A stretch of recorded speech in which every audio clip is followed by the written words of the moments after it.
میں ایک گہرا کنواں ہوں اس زمین پر، بے شمار لڑکے لڑکیوں کے لیے کہ ان کی پیاس بجھاتا رہوں۔ اس کی بے پناہ رحمت اسی طرح ذرے ذرے پر برستی ہے جیسے کنواں سب کی پیاس بجھاتا ہے۔ اتنی سی کہانی ہے میری، زین العابدین اور عاشی اماں کے بیٹے کی کہانی، اس لڑکے کی کہانی جو اخباریں بیچ کر اپنے بھائی کی مدد کرتا تھا، اس شاگرد کی کہانی جس کی پرورش شیو سبرمنی آئیر اور ایادورائی سولومن نے کی، اس ودیارتھی کی کہانی جسے پنڈلے ماسٹر نے تعلیم دی، ایم جی کے مینن اور پروفیسر سارا بھائی نے انجینئر کی پہچان دی، جو ناکامیوں اور مشکلوں میں پل کر سائنسدان بنا، اور اس رہنما کی کہانی جس کے ساتھ چلنے والے بے شمار قابل اور ہنرمند لوگوں کی ٹیم تھی۔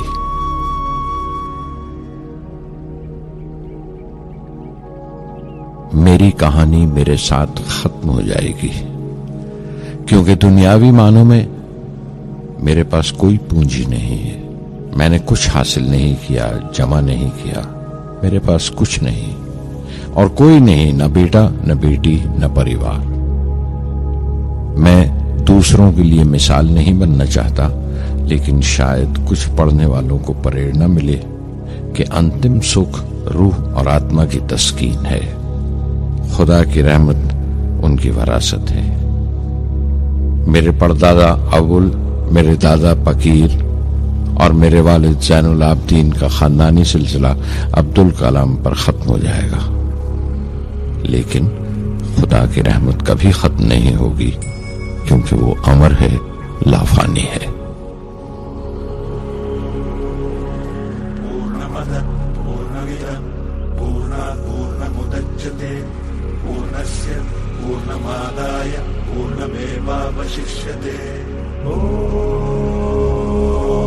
पूर्णमदः पूर्णमिदं पूर्णात् पूर्णमुदच्यते पूर्णस्य पूर्णमादाय पूर्णमेवावशिष्यते।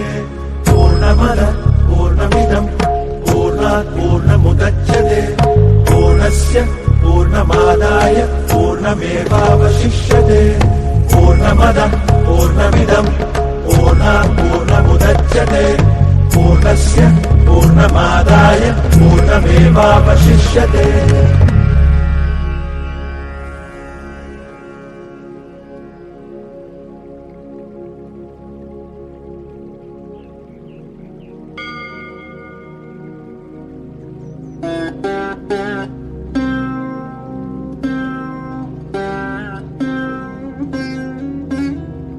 میں شہر رامیشورم کے ایک مڈل کلاس تمل خاندان میں پیدا ہوا۔ میرے ابا زین العابدین کے پاس نہ تعلیم تھی نہ دولت، لیکن ان مجبوریوں کے باوجود ایک دانائی تھی ان کے پاس اور حوصلہ تھا، اور میری ماں جیسی مددگار تھی عاشی اماں۔ ان کی کئی اولادوں میں ایک میں بھی تھا، بلند قامت ماں باپ کا ایک چھوٹے سے قد والا معمولی شکل و صورت کا لڑکا۔ اپنے پشتینی مکان میں رہتے تھے ہم، جو کبھی 19ویں صدی میں بنا تھا۔ کافی وسیع اور پکا مکان تھا رامیشورم کی مسجد اسٹریٹ میں۔ میرے ابا ہر طرح کے عیش و آرام سے دور رہتے تھے، مگر ضروریات کی تمام چیزیں میسر تھیں۔ سچ تو یہ ہے کہ میرا بچپن بڑا محفوظ تھا، مادی طور پر بھی اور جذباتی طور پر بھی، مٹیریلی اینڈ ایموشنلی۔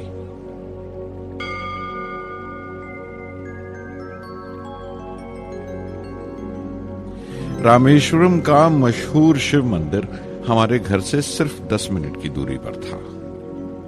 ہمارے علاقے میں زیادہ آبادی مسلمانوں کی تھی، پھر بھی کافی ہندو گھرانے تھے جو بڑے اتفاق سے پڑوس میں رہتے تھے۔ ہمارے علاقے میں ایک بڑی پرانی مسجد تھی جہاں میرے ابا مجھے ہر شام نماز پڑھنے کے لیے لے جایا کرتے تھے۔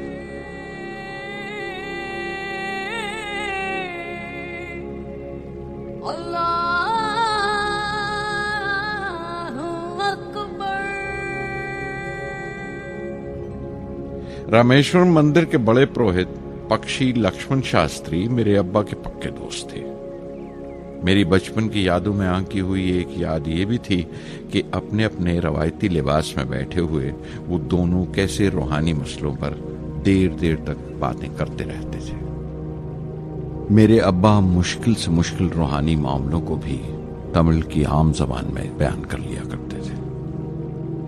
एक बार मुझसे कहा था, जब आफत आए तो आफत की वजह समझने की कोशिश करो, मुश्किलें हमेशा खुद को परखने का मौका देती हैं।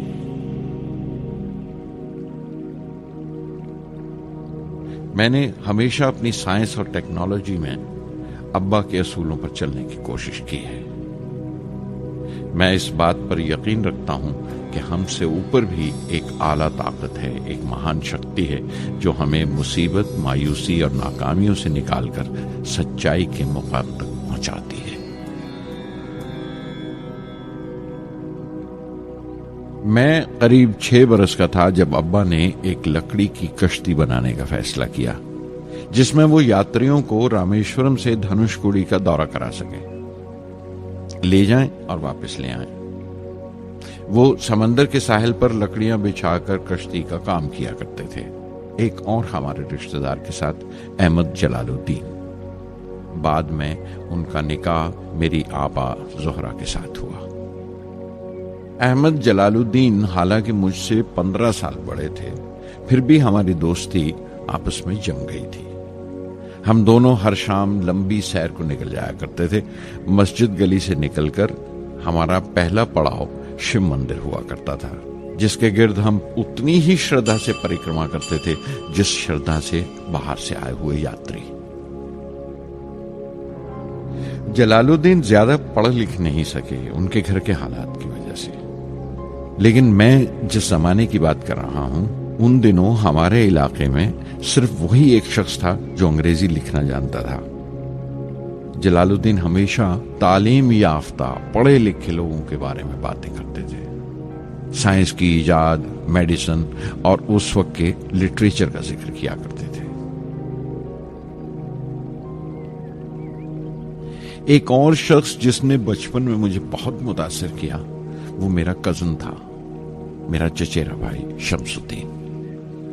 उसके पास रामेश्वरम में अखबारों का ठेका था और सब काम अकेले ही किया करता था।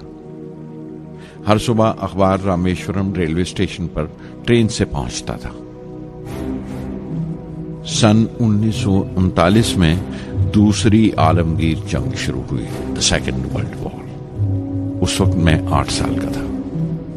हिंदुस्तान को इत्तेहादी फौजों के साथ शामिल होना पड़ा और एक इमरजेंसी के से हालात पैदा हो गए थे। सबसे पहली दुर्घटना यह हुई कि रामेश्वरम स्टेशन पर आने वाली ट्रेन का रुकना कैंसिल कर दिया गया और अखबारों का गट्ठा अब रामेश्वरम और धनुषकोडी के बीच से गुजरने वाली सड़क पर चलती ट्रेन से फेंक दिया जाता। शमसुद्दीन को मजबूरन एक मददगार रखना पड़ा जो अखबारों के गट्ठे सड़क से जमा कर सके। वो मौका मुझे मिला और शमसुद्दीन मेरी पहली आमदनी की वजह बना।